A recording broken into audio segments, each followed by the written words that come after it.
DPR RI tengah membahas RUU Kejaksaan nomor 16 2004. Namun uniknya, RUU Kejaksaan dibahas sebelum KUHAP selesai digodok DPR.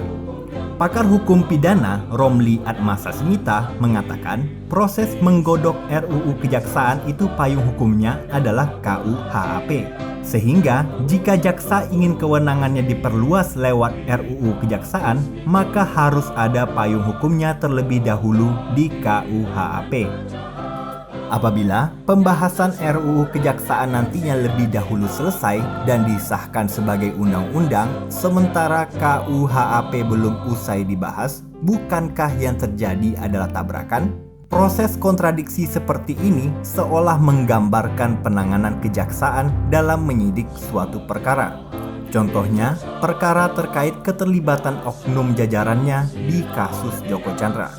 Dalam eksepsi pada 30 September kemarin, terdakwa Jaksa Pinangki membeberkan kronologi pertemuannya dengan Joko Chandra. Ia mengaku hanya bertemu 3 kali dengan buronan tersebut.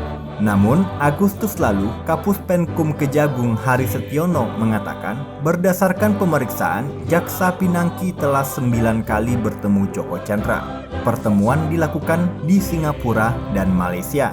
Aneh, sebab dalam abstraksi kasus dakwaan yang disampaikan Kejagung mengatakan bahwa Pinangki bertemu Joko Chandra hanya di bulan November 2019. Lalu, bagaimana dengan pertemuan-pertemuan sebelumnya? Jika melihat pemberitaan Tempo edisi Agustus lalu, Pinangki sudah membantu pengurusan perkara Joko Chandra sejak September 2019. Sehingga yang diberitakan Tempo lebih cocok dengan pemeriksaan Kejagung sebelumnya yang mengatakan Pinangki sudah 9 kali bertemu Joko Chandra. Mengapa dalam hal ini Kejagung memberikan pernyataan yang kontradiksi? Apakah lembaga sekelas Kejagung dapat salah dalam menjabarkan proses kasus Pinangki? Jika seperti ini, publik akan mengira bahwa Kejagung menyembunyikan sesuatu sampai menggeser waktu pertemuan Pinangki dan Joko Chandra. Publik juga mengira jika Kejagung sengaja melindungi Jaksa Agung HM Prasetyo yang juga kader Nasdem yang saat itu masih menjabat pada September 2019 dari dugaan keterlibatannya di kasus Joko Chandra. Jika benar, maka sesuai dengan masuknya kader Nasdem Andi Irfan Jaya di kasus Pinangki.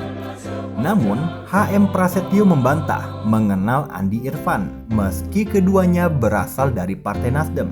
Ex-sekjen Partai Nasdem Patris Rio Capella pernah menyebut ada backing di balik Andi Irfan. Meski Rio enggan menyebutkan, tapi kemungkinan backing yang dimaksud adalah Ketua DPW Nasdem Sulsel yang juga menjadi anggota di Komisi 3 DPR, Rusdi Mase.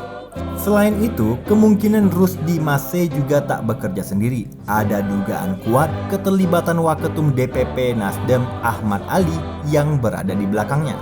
Karena itu, agar kecurigaan publik tidak semakin meluas, sebaiknya Kejagung segera meluruskan.